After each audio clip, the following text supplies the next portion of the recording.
And I am excited to be sitting in today as a guest host for Keith Robinson, who is on a well-deserved vacation.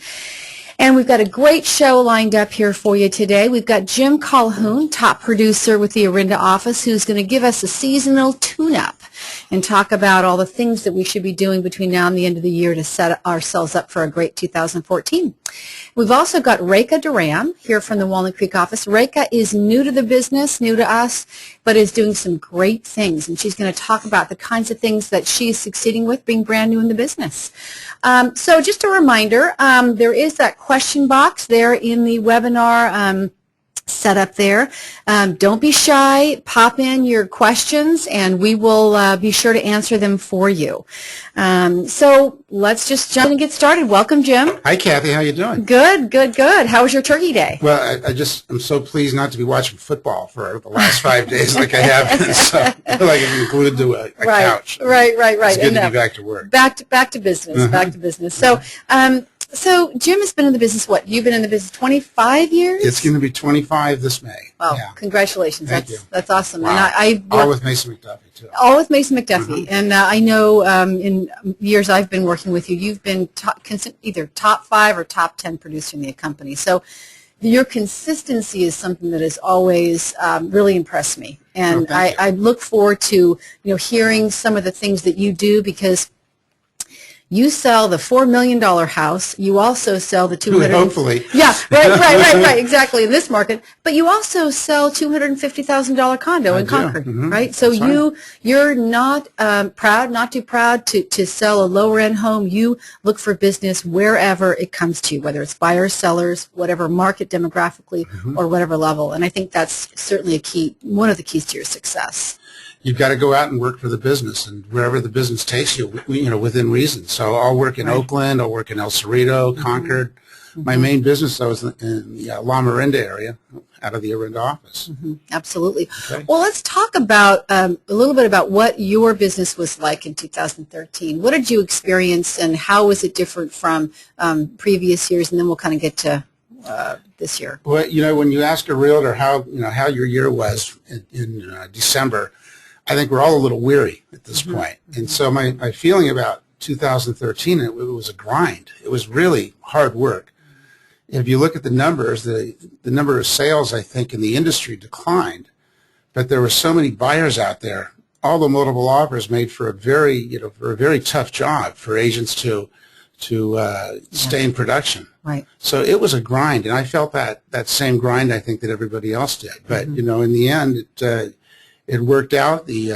My production was good. It wasn't my greatest year, but it was certainly a very strong year. So, and during the downturn, what was your experience? I mean, was your business down appreciably? I mean, as someone who'd been in the business over 20 years, what was the impact on you? 2007 and 2008 were kind of unusual, because those were the years I was the #1 agent in the company. And it was an odd feeling, because there was so much, misery going on around me. I never really got into foreclosures. I never got into short sales. I kept staying with my business, my core business, and that was able to get me through it. So I don't want to say I skated through it, but it didn't affect me as much. It was a consistency. Yeah. So what do you see for 2014? What are you hearing from your selling clients? Is there some pent up demand that you think we're going to see from sellers? I think this time of year we all have that question, and we're all nervous about it. We wonder, where's the business going to be next year? But the business is going to come. People that are going to put their houses on the market next year probably haven't even decided to do that yet. They might be making that plan in the next couple of months. So I'm cautiously optimistic. I think there's going to be a reasonable amount of inventory. I hope it won't be a panic like it was last early spring, when we were seeing 15 and 20 offers on listings. Right. And the crazy price jumps that are going to be hard to sustain. Right, absolutely. Not to mention the buyer burnout and the agent burnout. Right.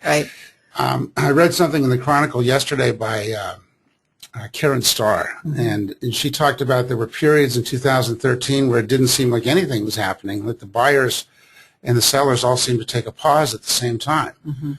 And I think September was like that, and maybe late summer. October was like that a little bit in August. And so that happens, but at the end of the year, it all seems to average out. I'm cautiously optimistic. Great. And you've had a good year. You've had another great this year. So let's kind of dig into what kinds of activities you do, Jim, because again, you're not someone who puts all your eggs in one basket. You when I've looked at you, you've done a really good job of having a kind of a marketing plan that hits on many, many different levels, right? So what are some of the things that you did last year that worked for you? Well, a phrase that I borrowed from you shamelessly over the years is 360 degrees of marketing. Yeah. And I try and do as many things as I can. And I'd say the key thing, in looking back, was keeping in touch and holding on to my previous customers. So my business is really split right down the middle. I'm half listings, I'm half buyers, and I want to make sure that that anybody that's going to list a home, that I know that I'm going to get that listing. And I think I was 100% in that last year. So about half my listings came from, I keep very close track of my numbers, so half of my listings came from people that had previously sold homes to. So I didn't lose any of those people. So half your business is repeat. Yeah, so how does that happen? Well, I stay in touch with them. So you're not a secret agent? No, I'm very consistent. I stay in touch with them every 30 days with a handwritten card, with a written card that's snail mailed to them. And they used to be handwritten, but then we're up to 400 or 500 now. So when you say a written card, so are you talking about, was it a postcard, like a just listed or just sold? It's actually a seasonal message card. Okay. And I use a program called Stay in Touch. Okay. And I've been with them a long time, and it's been successful.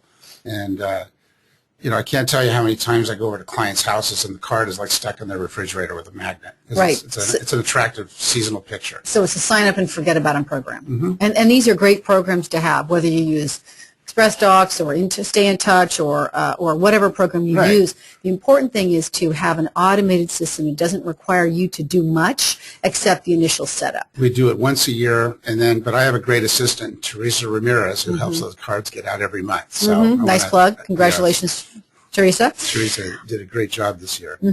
So you do get feedback from that, and you do absolutely. Yeah. So when you run into people, they say, "Oh yeah, I'm getting your." Love hearing from you all the time. So what kinds of cards are you sending out through this program? Well, it's a monthly seasonal card. So for March, it might be St. Patrick's Day. For 4th of July, it might be an Independence Day theme, a summer theme in August, back to school in September. Gotcha. Okay. Something like that. All right.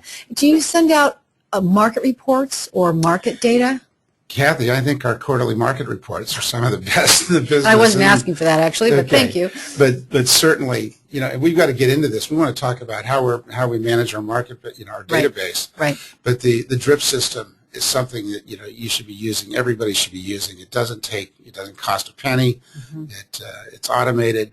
So everybody's on drip. Right. Okay? And for agents that are starting in the business or newer in the business, they don't have emails for everybody. They just need to hunker down and make that phone call. It's a great kind of excuse to call someone, stay in touch, and ask them for their email address so you can add them to your newsletter list, market reports, or whatnot, because you've got to get those emails to get people in the drips. It's a numbers game, and you've got to build your numbers. And when I say it's a numbers game, is that you've got to build the number of people who are willing to work with you. And I think an optimum number is I remember starting, I think I had 38 people in my first database. And that was everybody I knew. And now it's up to over 400. So, these aren't 400 of my closest friends, but these are 400 people that would know who I am. Yeah, if you were walking down the street, they would say, "Hey, Jim." Yeah, and I might not know who they are, but yeah, but they'll remind me. Right, exactly. Okay, good. Anything else that you did? What about online? I know that you've played a little bit, let's say tested, all right, different online systems, whether it be Zillow or Trulia or whatnot, some with mixed results, but you get out there and you test things because you always want to kind of find out, hey, can this work for me? So what has your experience been? So it's been mixed, frankly, but it accounts for 20% of the buyers that I worked with in 2013. Now, interestingly, it accounted for 0% of the listings that I got last year. So I didn't get any listings from my Trulia or my Realtor.com or my Zillow efforts. And you pay additional on those on all those programs. I pay for Trulia Pro. Okay. I pay for enhancedrealtor.com.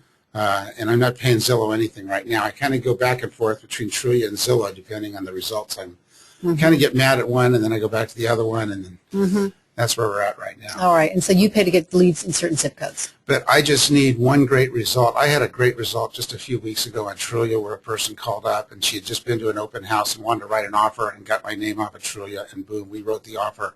I'd never even met her. First time I met her was at the home inspection. And so there's great success stories out there, and that'll make me come back for, many more months of Trulia. Right, because there are people that are online that absolutely, if they know what they want and they see you, it's a great way to make that connection. All right, so you're going to continue to test the online. So what about open houses? Do you still do open houses, Jim?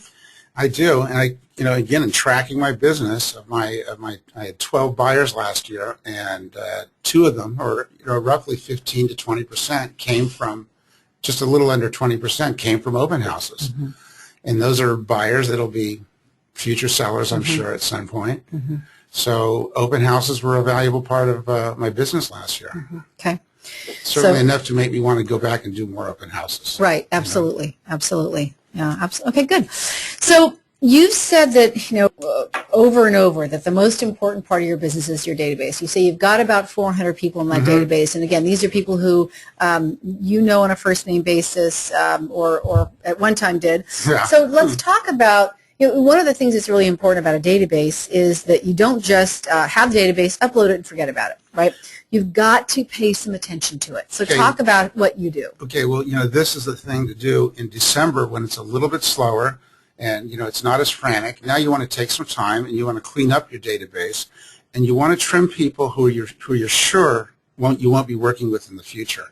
That would include the dead, people that have left the region completely. And other than that, I'm just about willing to give anybody a shot. But but you do have to go through and do a little trimming. You also need to look at your own material. Now's a good time to look at your website and maybe change the language in it. Shake it up a little bit.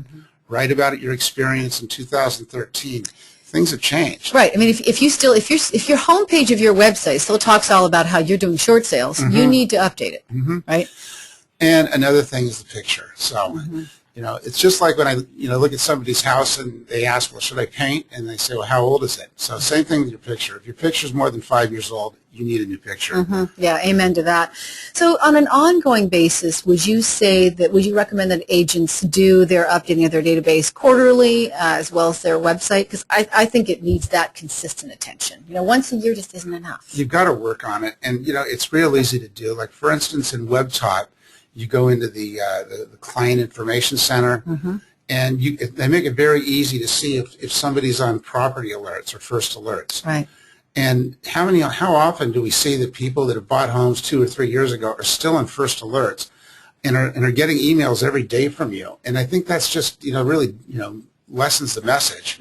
I've gone ahead and I've deleted their first alerts, and they're going to get a little message that says they're not receiving them anymore. I want to make that more special. Right, right. What about picking up the phone and saying, I have you on my first alert. I'm sending you these alerts. You're getting them daily. Are you still in the market? I mean, I think picking up the phone is a great idea if you have time. Right, right. If you have time, right. So if you're newer in the business, right? I mean, because typically if you've got more business, you have less time, and if you have less business, you have more time.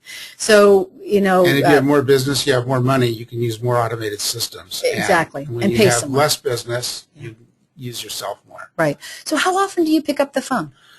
But I'm on the phone all day long. I mean, I sound hoarse right now, and it's Monday morning at 10 o'clock. So I feel like I'm on the phone all day long. Right. So, and if you ask my wife, she says I'm on the phone all night long, too. So. Oh, well. All right. So what are your hours, Jim? I keep a pretty regular schedule. I get to work around 9 o'clock. I like to leave at 5 o'clock. I think that's a great way to do it. I really don't want to do this business at night. And you're someone who you have so many systems in place, right? Whether it's the stay in touch, the phone calling, the note cards, some of the other things we'll talk about in a minute, that you are able to keep regular hours. You are able to take vacations. I get pictures from you every once in a while from, you're scuba diving, right? That's one of your passions. So these systems have enabled you and your approach to the business have enabled you to create a balance that works for you. I think, it's something to look forward to. I've heard somebody say recently, always have a trip planned, because that's, what you can be thinking about during the day. Right. There we go. There we go. Good. All right. We just got a question from the audience. What database do you use? I think you kind of touched on this already. I still use Top Producer, and I want to wean myself from Top Producer because it's $50 or $60 a month, and so I've got all my clients on Top Producer. I also have them on the web top, and so I'm kind of mixed up that way. I wish I could just get to one. Okay. Well, we are going to get to one. I'm hoping we're going to get to one that will be your solution. We're looking at launching in Q1 our new CRM, and I've seen it. I've seen it, and it is very cool. So that will be the goal of our goal as a company, to get agents like you, Jim, on that one CRM, so you've got one system. Well, as you know, I've seen some previews too, and I'm really looking forward to it. And that's my hope, is to dump Top Producer at that point, and go exactly with that. And I'm looking forward to some of the other features that I think I'm sworn to secrecy on at this point. Right, exactly. Don't tell. What other kinds of things do you do with your database? You mentioned earlier that you send some seasonal cards. What are you doing for the end of the year? Well, one thing Rich Castro talks about is that you, even though you can be in a relationship with hundreds of people through automated systems, that there's some sort of limit, that there's an upward limit on who you're really close to. And again, it's around 150 people or so. And so those people get extra benefits from me. They get the American magazine, the American Lifestyle? American Lifestyle magazine. AmericanLifestyle.com. And this time of year, we get everybody is my very top people, they're all receiving very personal, very high-end Christmas cards today. They all went out on Friday. So you are on the ball. Wow. So, what is it, December 2nd? Well, you want it. Why send it out on the 23rd? So. Well, yeah, you still stand out because it's early, actually. It's early and you stand out. Right. So we try and be on time, and it's like little things like when you called me to do this show. I think I was able to get back to you. I think we had a laugh, right away. In a few minutes. So you're always right away. I just got to stay on top of things. Right, yeah. So you do have a marketing plan for your top 150. You send them the American Lifestyle magazine. And what is it about the American Lifestyle magazine that you like? It's it's 48 pages. It's got a little bit of advertising about me. It's a quality magazine. I think it stays on the coffee table longer. Unfortunately, my picture's on the cover of it. So, but my new picture, though. Yeah, which is good. Yeah. But and you can customize some of it, right? There's a page or two in there that you can put your closings and whatnot. And so that's just another piece that you add to it. I mean, how much can you do? You do as much as you can. Right. Okay. So between quarterly market drip to everybody, a monthly postcard to everybody, a nice magazine every 2 months to my top 150, high-end Christmas cards to maybe another 100 people. That's what I'm doing. What about a newsletter? Do you do a newsletter? Haven't done a newsletter, no. Okay, all right. So you are touching your sphere how many times a year, do you think, Jim? Maybe 10, 12 times? Oh, a minimum of 12. Minimum 12, yeah, so 12 to 18. Okay, good. One thing also for those in the audience may not know it, BH&G has a magazine called, of course, Better Homes and Gardens, but also a high-end magazine called Traditional Home. And it is a beautiful magazine that's published every other month. So think about sending this to your A-list as well. I think it's about $16 a year. So it's very cost effective. If you've got 10 people in your A-list or 20 people in your A-list, do the math there. It's not that much. It comes with your label, photograph, and contact information every issue. And so they can't forget about you. They know where it's come from. So that's something. That's something I might consider adding. And maybe I make it for my top 50. Is there a minimum number? No, not at all. That's great. Yeah. So you could do that. So I think in terms of doing a seasonal tune-up, so now's the time I would suggest that people create your marketing plan and budget for 2014 right now.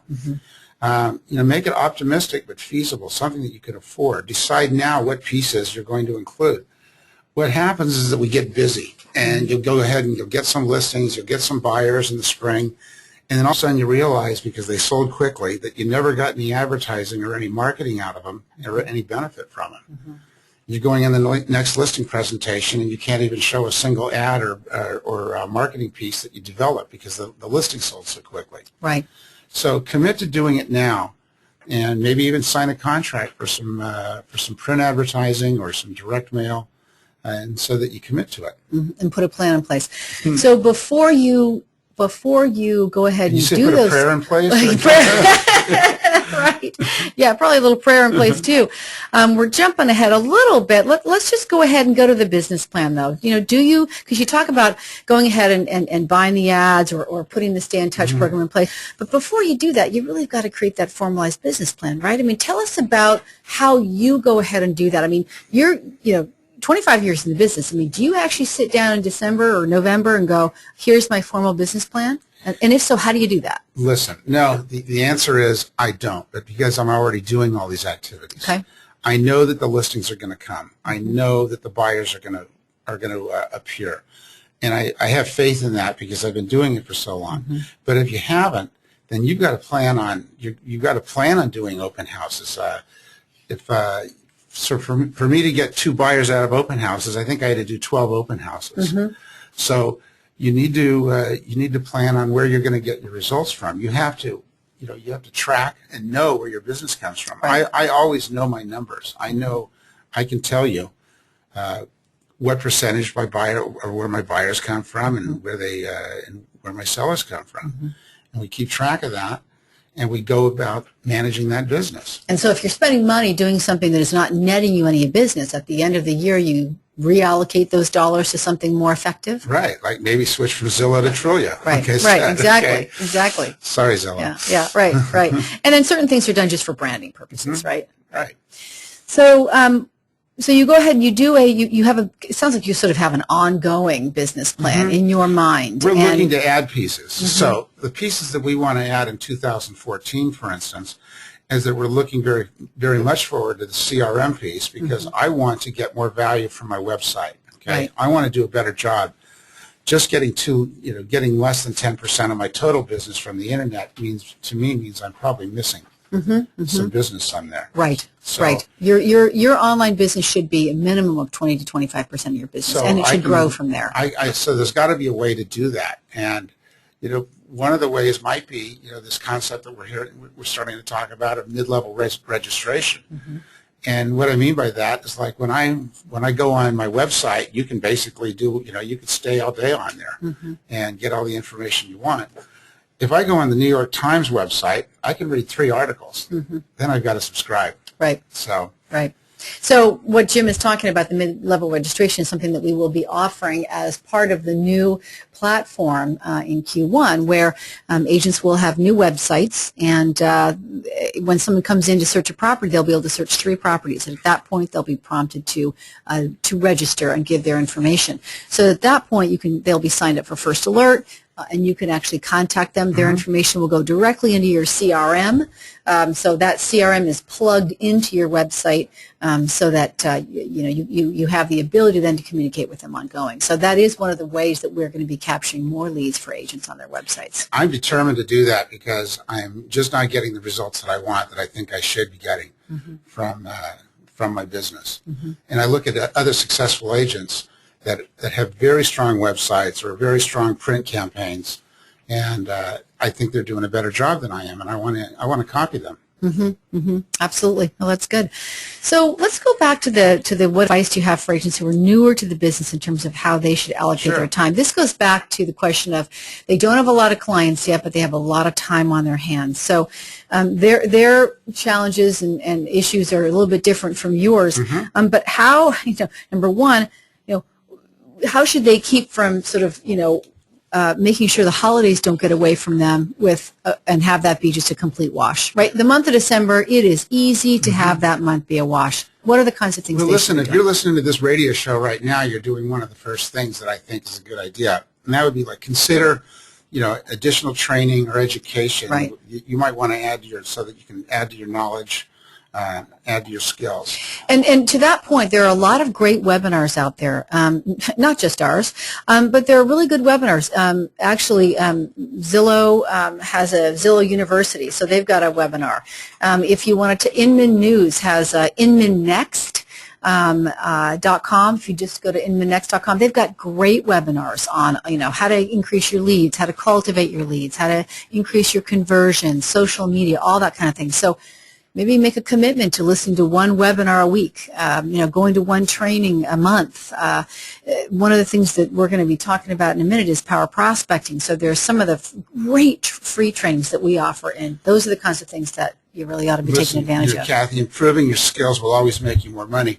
And one person I really have to acknowledge is my brother, Al Colhoun, up in Lake Tahoe, Right. who is Albert. I see him at all the trainings. He's at all the trainings. Yeah, he's at all the seminars. He's in CRS. I mean, he's a guy that really holds up that standard of continually improving himself. Absolutely. So, our company offers so many opportunities to agents who wish to keep training. And now's a good time to commit to that. Absolutely. Now, you mentioned also plan on attending a regional or national event. So what are the kinds of events that you found? I mean, obviously, maybe our company conference, but is this something that you really get a lot of? NAR. Did you attend NAR? I like Las Vegas. Okay, yeah. Mm-hmm. Well, for instance, our company will be meeting in 2015 in Las Vegas. So it's not going to be this year, but, plan right now. And, I think they even have the dates out there that you're going to attend. That's sort of an event. Right, and it really does help you take your marketing techniques that you're already thinking about doing or already doing and hone them. You learn about new players, new providers, new partners the company has. And again, whether it's, Inman Next, our webinar, a conference, do make that commitment in 2014. I've done it personally to get out there also and learn as much as I can. The business is changing so fast. Well, I think it also goes back to have something planned in your future to look forward to. A trip to Chicago or New York or wherever the next convention is going to be. So one of the things also I want to jump in and just say as far as this month is concerned, be sure to, this is a really good time to take a look at your digital footprint, right? So Google yourself and take a look at where you're appearing online. Make sure that your profiles are done on the greenhouse. Make sure that that your SF Gate profile is done, because when you Google yourself and you click on those links, if they're blank, talk to your office administrator about what you need to do. Put together a one-paragraph profile about yourself. Always think about it in terms of what's in it for the buyer or seller. It's not about me. It's about the services I provide, how I can help buyers and sellers. And then also take a look at do your Trulia profile. Do your Realtor.com free profile. Do your Zillow free profile. All of these are ways that consumers will find you when they're Googling you.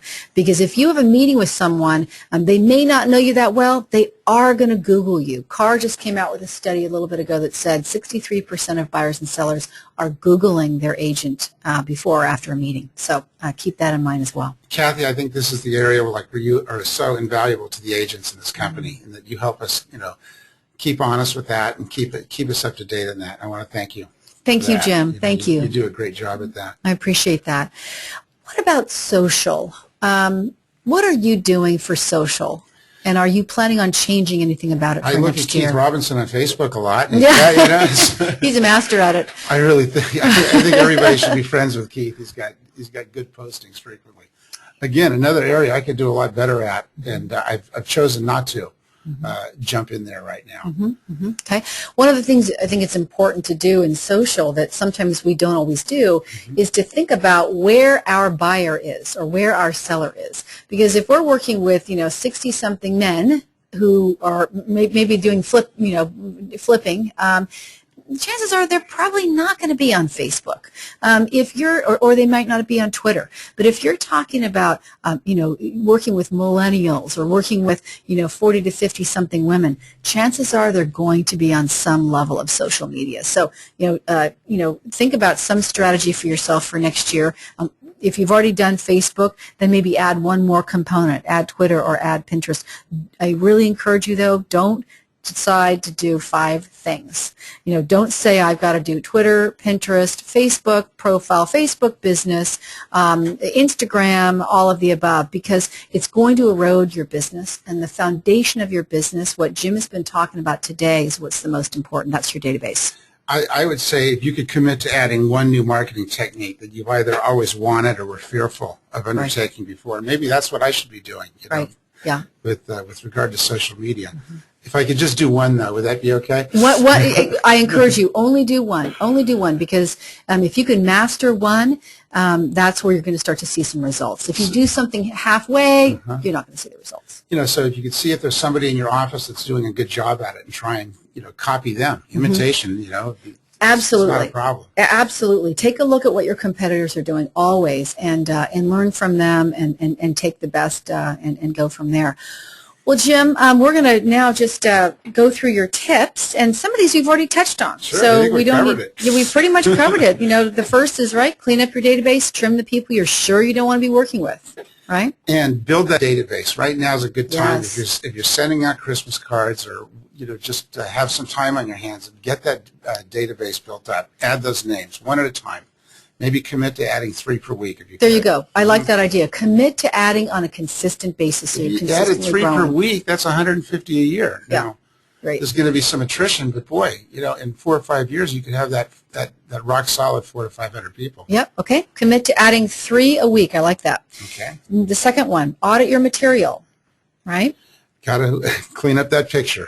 Clean up that picture. Look at your personal brochure. If you have a personal brochure, that's a piece that I like. I like having a personal brochure. It's a handout, right, or a leave behind, as I call it. I use that at open houses, and I always hand it to people that come through open houses that I deem credible. It's a credibility builder, right? Tells them a little bit about yourself, a little bit about your business, and allows them to dig in a little bit deeper before. And we're redoing ours right now. We're updating it and making it current. So how often do you update your print materials, like your personal brochure? Every couple of years, because even in the photos that are in my personal brochure, you notice that hairstyles change, things like that. So, not mine. Mine is the same. yours kind of looks the same, Jim. But just in the stock model photos that we use. Right. You don't want it to look dated, for sure. For sure. All right, and then do your online piece as well. Okay, 3, create a marketing plan budget. Right. So I'm a new agent. I don't have much of a budget. What am I going to do? You can commit to doing something. You can pick up the phone and commit to budget the time to call your database, to make phone calls. Yeah, to make phone calls. That's what you can do. Until you have the money, you're going to have to use your time. And talk to some of the more experienced agents in your office and your manager about getting some open houses. Absolutely. Okay, got to get those open houses. All right, 4, decide what pieces you want to include, right? So once you've got your business plan about how much you want to make, how many buyers and sellers you want to work with, what your area is, all that, then you're going to start developing a marketing plan to try to acquire that business. We have a group print plan in our office for $50 a month. Agents can be part of a local print ad in the La Orinda Weekly, have their headshots shown around other office listings. And it's a credible piece that gets your name out there, and it's $50 a month. Right. So, you'd be crazy not to do something like that. Right. And then, but also, from my standpoint too, I'm committing to a half page once a month in a local newspaper. It's not cheap, but it's like a car payment or something. And can you track business to that, Jim?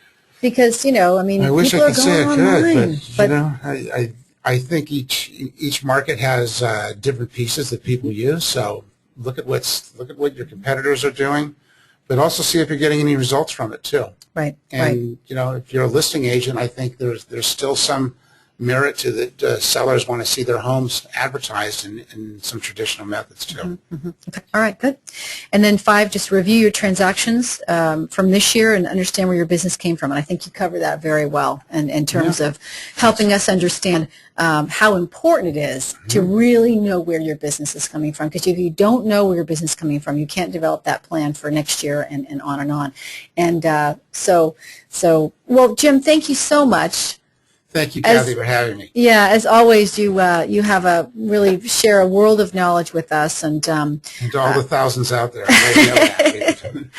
Yeah. So again, thanks so much for coming on, and I hope you have a great holiday. Thanks, Gabby. Okay. All right. So before we start with Rekha, we are going to talk about the Power Prospecting Workshop. If any of you were at the Power Listing Workshop in September, you saw Keith Robinson and Rich Casto do a really great half day on how to generate listings once you are in that appointment. And what you're going to see at the Power Prospecting Workshop is getting those meetings. How to prospect for the appointment, both for the buyer appointment as well as for the listing appointment.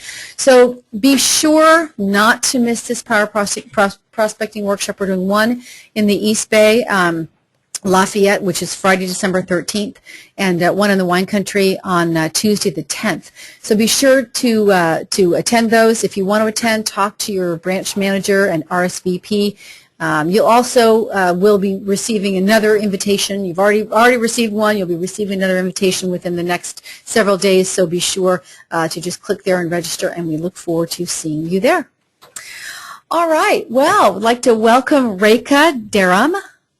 Good morning, Rekha. Good morning, Ms. Harrington. Yeah, well, thank you so much for coming this morning. Thank you for having me. I'm excited to be here. Yeah. So, Rekha, you have been in the business 60 days. Yes. Brand new in the business. Brand spanking new. I love this show. We're talking to someone who's been in the business 25 years, talking about his successes, and then 60 days and talking about your successes. Yeah. So, Rekha, you have a law background. Yes, I'm an attorney in the state of California. I practice traditionally insurance subrogation and property law. I did a lot of the bank representation for the plaintiffs during the foreclosures and the TROs. Okay. So I was always interested in property.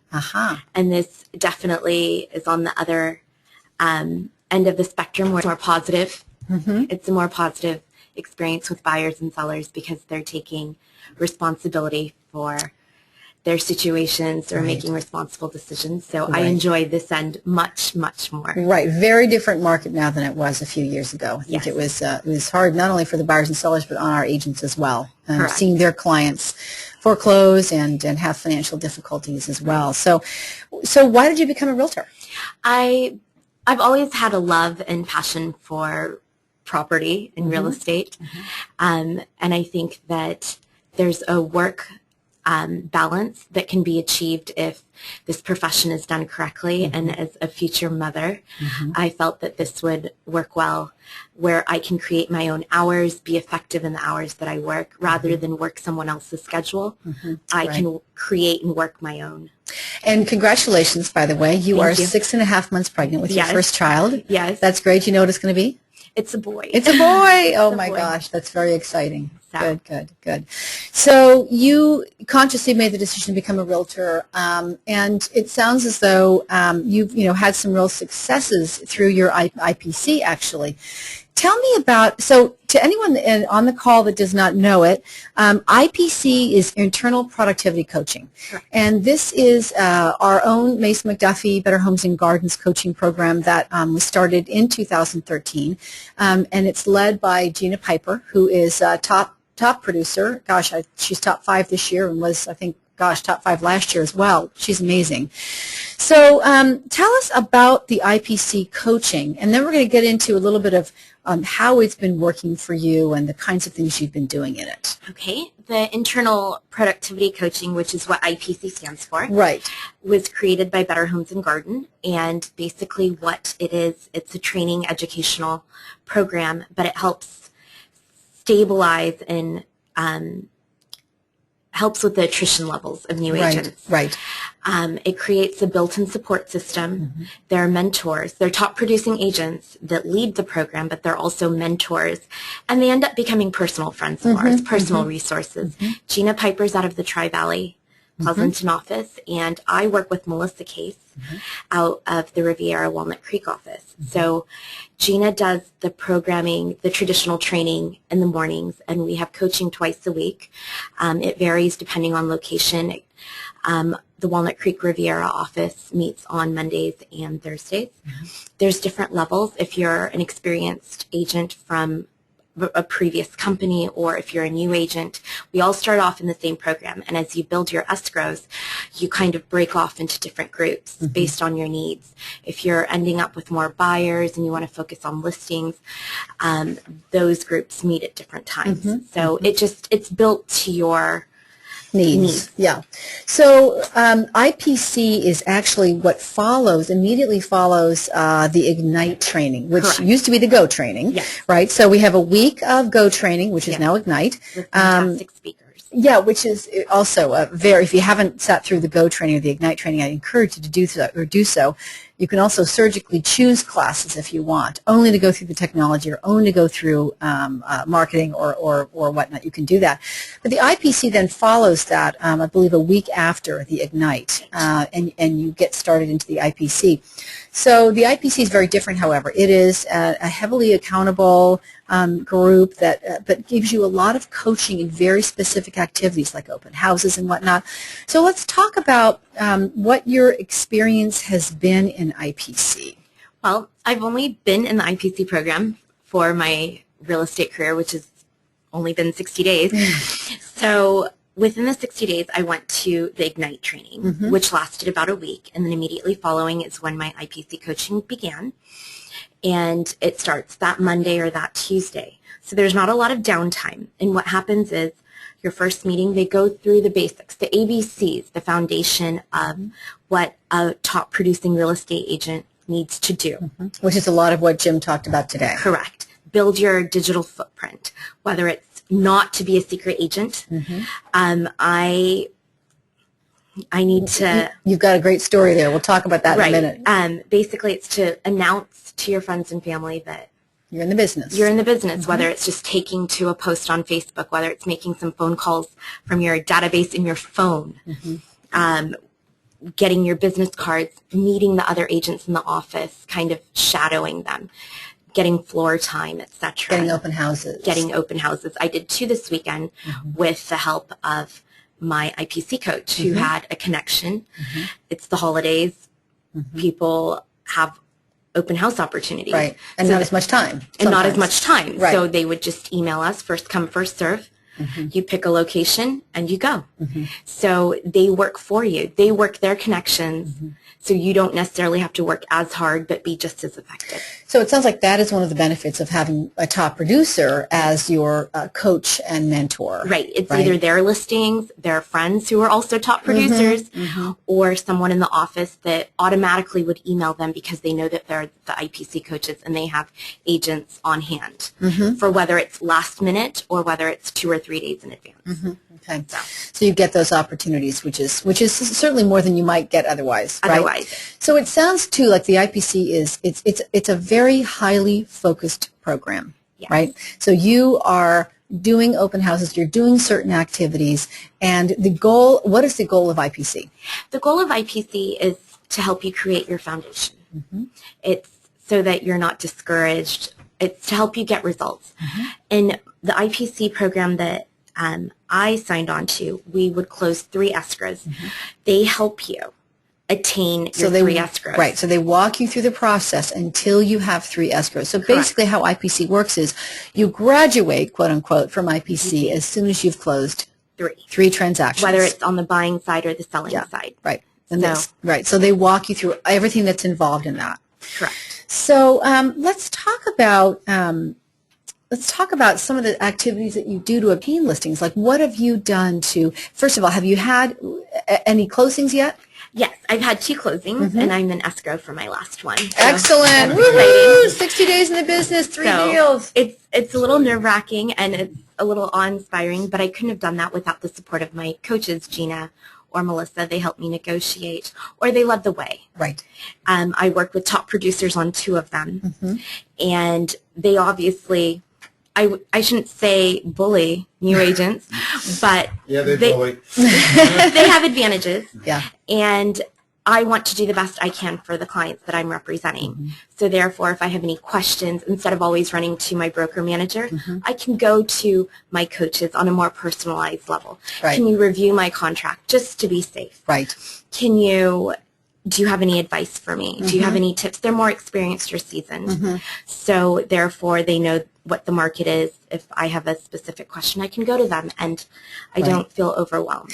Well, and this is, again, if you're in an office, just dropped in an office after Go training, you would not have this ability. You would not. Right. You're not going to have top producers that are at your beck and call, answering your texts, answering your emails, and reviewing your contracts. Right. And they're very busy. I wouldn't want to bother them, but I know that I can get a text message a couple hours later saying, great job. It might be just a piece of encouragement to keep me going, or it might be an advice. Don't add that. Take that out. You'll have a better chance of getting your offer accepted. Right. It could be something as simple as that, and it just keeps you going. It knows that it helps you know that you have a support system. Right. They're a built-in family. And that's really beneficial in the first couple months, because this is very competitive business. Even if you have friends in your office, they have an investment in you. Yes. Your IPC coaches are invested in your success. You see them twice a week. You can call them at any time, create a meeting with them, and they're your friends. They're on your side. And that's very important in a very independent type of business such as real estate. So tell us about your first escrow. Was it a listing or a buyer? It was a buyer, and it happened over Labor Day weekend. And it was from an IPC open house that I procured. He is a top producer out of Highland Properties. And it was a highly priced condo. And I just got my buyer. They walked in. I had them added on to First Alert, gave them my personal note. And I just spoke with them. And they knew I was a new agent. I told them that this wasn't my listing. I had to explain that. And it was pretty simple. And they ended up buying that particular condo that you were holding open. Yes. Wow, excellent, excellent. Well, that's really good. So you had the opportunity to hold that house open. Did you get any other buyer leads from that particular? I did, and I've house? also followed up with that vicinity. I door knocked and let them know the result. I also excellent. So you sold that condo, and then did you create like a just sold card? I created a just sold card. Okay, and I knocked the neighborhood. I knocked the neighborhood, and it was a condominium association. I knocked certain doors, and I had a lot of looky-loos, nosy neighbors, as I like to call them, who came in, who are now potentially interested in listing their property. And they knew that I did a good job for my own buyer, who happens to be giving me her personal referrals. So I appreciate that business. Yeah, and again, this is a great way to turn an open house into a potential listing, right? Is to door knock that neighborhood when you have a successful close, and let people know that again, even though you didn't handle the listing, that you know the neighborhood, and that you successfully brought the buyer, because any homeowner in that area wants to know that you can successfully bring a buyer. So that's great. And also I developed a relationship with a listing agent who asked me in a very wonderful way whether I would like to hold open any other listings in the future, and I told him I'd be honored. So it created a relationship with another top producer in that way. Great. So. Good stuff. So let's talk about expireds. You mentioned to me that you are starting to work expireds. Yes. Listing agents last longer. Buying agents you have to work with on a different level, and the market's going in that way. And it's just a longer cycle. Right. And being a newbie, I understand Zillow and Trulia, etc. I like the Make Me Moves. Okay, so explain what Make Me Move is. FSBOs, is someone that comes onto Zillow and says, gee, if I could get a buyer for $1 million for my house, I'd be interested. Make Me Move. And so this is actually, you can go into the Make Me Move section on Zillow, type in a zip code if you're interested, right? And you can get the names and contact information of the people that have entered their information. So talk about how you work those. Well, first off, I would go to the Make Me Move listings that you can just easily pull up. Then I like to confirm that information with Spokio. I have a Spokio account, and therefore I make some cold calls. I don't like to look at them as cold calls, but they're warm, and I call them and I ask for the listing appointments. I've only called 2 or 3. I've emailed, but I've only called 2 or 3, and out of that, I've had 1 return call back, and that is turning into my listing. So, wow, so you worked that, and how long did it take you to do that? I made 2 to 3 phone calls and one became a listing. And one became a listing.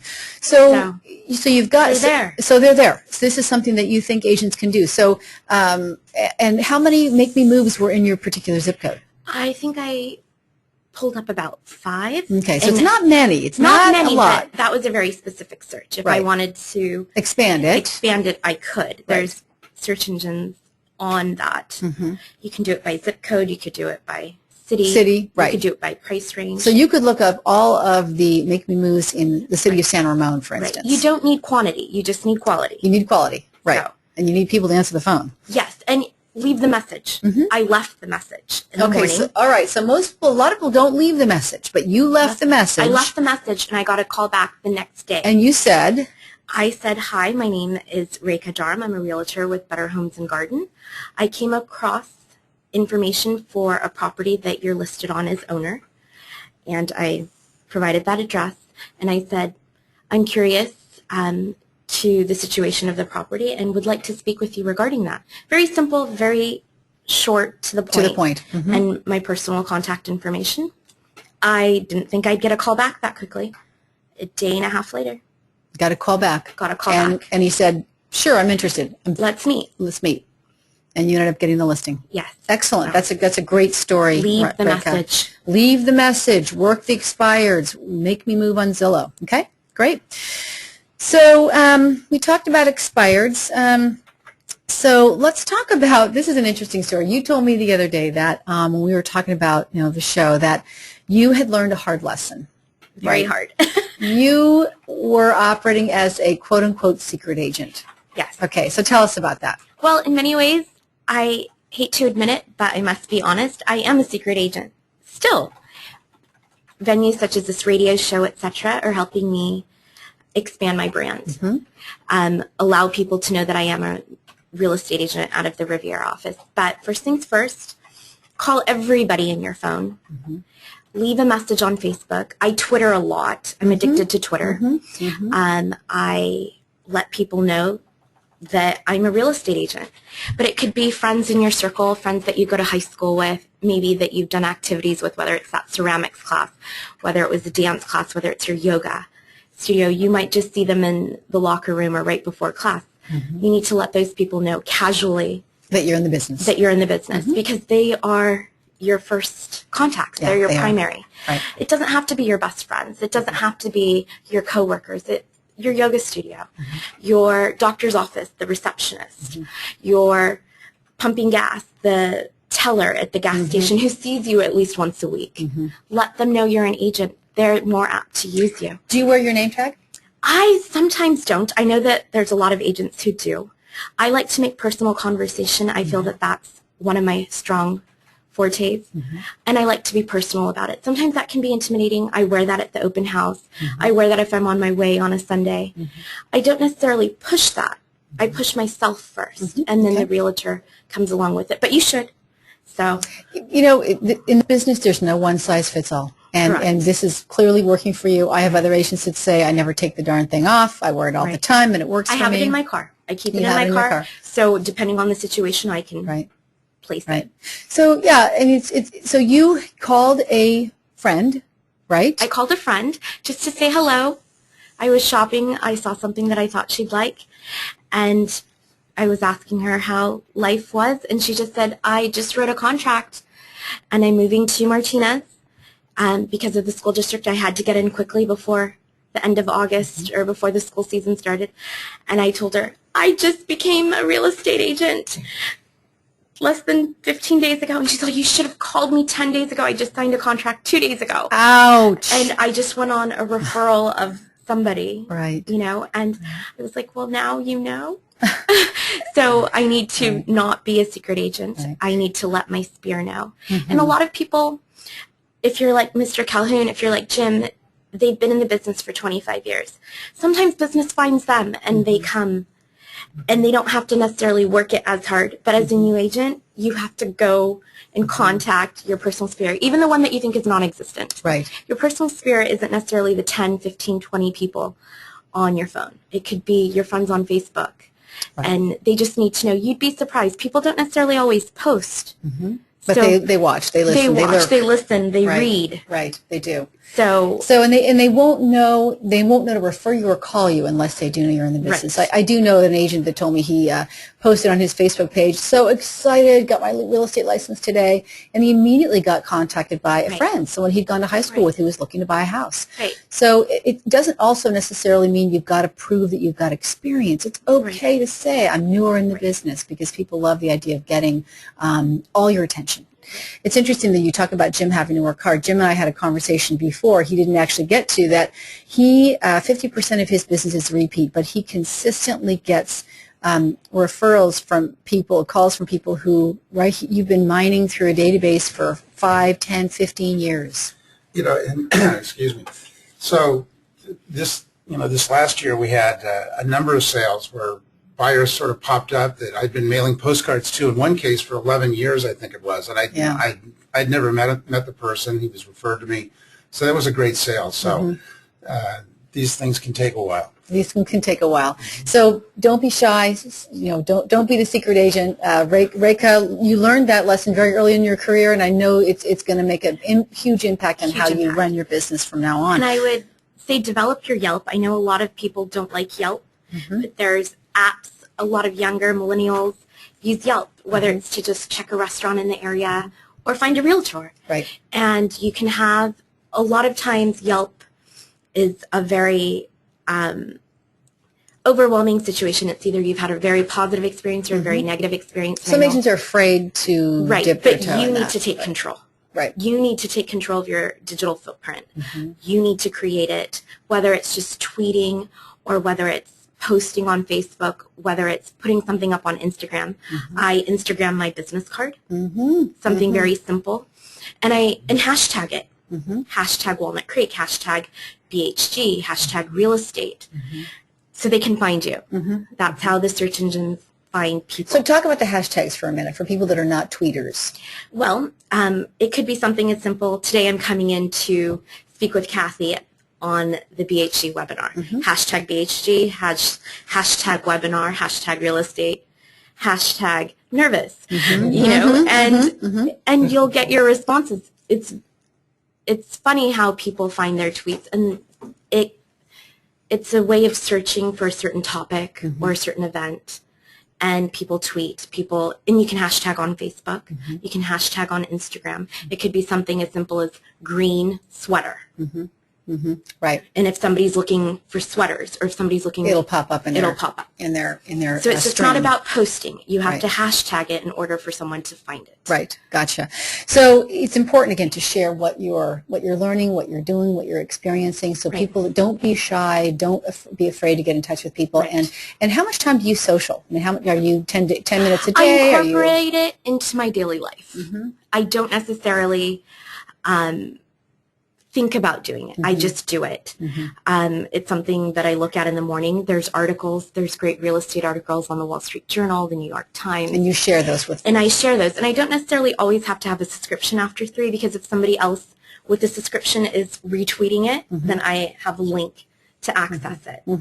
So it doesn't limit what I can read or what I can't. Gotcha. And I read my articles. I read other real estate agents, top producers. Right. And there's a lot of top producers that I noticed even in my own office, because I have Googled them or I have Twittered searched them, that don't have a huge digital footprint. That's right. That's very and true. then that to me is an avenue that I can compete well against them Right. and create business. Absolutely. You can. Well, good stuff. So let's just kind of cut to the chase here as we wrap up.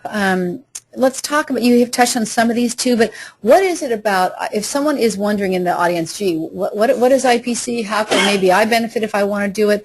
Talk about what the key points are to you, the key benefits. Well, just last week I attended creating my business plan for the coming year with Gina Piper.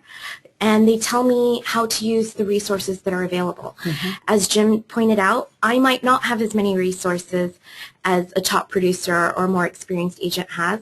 There's a lot of opportunities that BHG offers that are low cost or no cost at all. For example, the business plan, I can go to the greenhouse tab and go to the educational training tab and have a live update. and I can create my 2014 business plan. And I'm learning that from a top producer directly. She has a business plan, whether it's 30 listings or 19 buyers or whatnot, and she tells me that I need to look at my numbers. I'm more realistic with my numbers. My goal is one every 30 to 45 days. Okay, so Rekha, your goal, one every 30 to 45 days for transactions, and you're well on track for that right now. Yes, at this moment. All right, good. So you talk about how you work with top producers as your coaches. You've already talked about how your mentors have given you a lot of open house opportunities that have resulted directly in business for you. I learned how to handle objections with objection handling. Keith runs that program. I learned how to use the PowerPoint listings with Rich Casto. I can go over contracts with my broker managers or my other IPC coaches. I receive open house invitations, broker tours, etc. And I can shadow a broker. Those are all free. They're all free. And then I can focus my resources on creating something or spending it on something of value, whether it's a personal note, whether it's a digital postcard. It can be digital. It can be digital. And it doesn't have to be something in the mail. Sometimes, we only have something that someone puts on their mailbox all the way from the mailbox to the doorstep, and then it gets thrown away. An email, they might not necessarily read the whole thing. They can trash it, and later on But they see it came from you. they thought that it came from me, which establishes the same premise. And then maybe later they're like, oh, I'm thinking about listing my property. They could just search in their search engine in their trash and Realtor, and there I come up again. So it's something that they can reference. I don't discourage that. That's free. Right. And I can create that on Greenhouse. So it sounds like you've really done a great job of not only following the steps that your mentors have set out to create a great foundation, but also learning how to use the tools so that when you get back into your office at 90 days or 120 days, you'll have a really great start. And don't be afraid business. to ask. Whether you're holding an open house as a new agent, I don't necessarily have 10 sandwich boards. I can ask my IPC coaches for their tools. Or I can ask somebody in the office, hi, my name is Rekha. I'm in the IPC program. It provides me with a little bit of credibility. This isn't an agent who's going to disappear next week. Gotcha. Okay, good. Good. Great stuff, Rekha. Thank you so much for coming in and sharing, and continued success and luck with your baby. Thank you so much. Don't be discouraged. All right. Thanks very much, everyone, and we look forward to we look forward to the next week's show. We do make one correction. The presentation for Power Prospecting on December 10th is 9 to 1. It's actually 9 a.m. to 10 is networking, and 10 to 1 is the program. So we look forward to seeing you there. Take a look out for your invitation, and please respond as soon as possible. Look forward to talking to you next week. Take care. Bye-bye.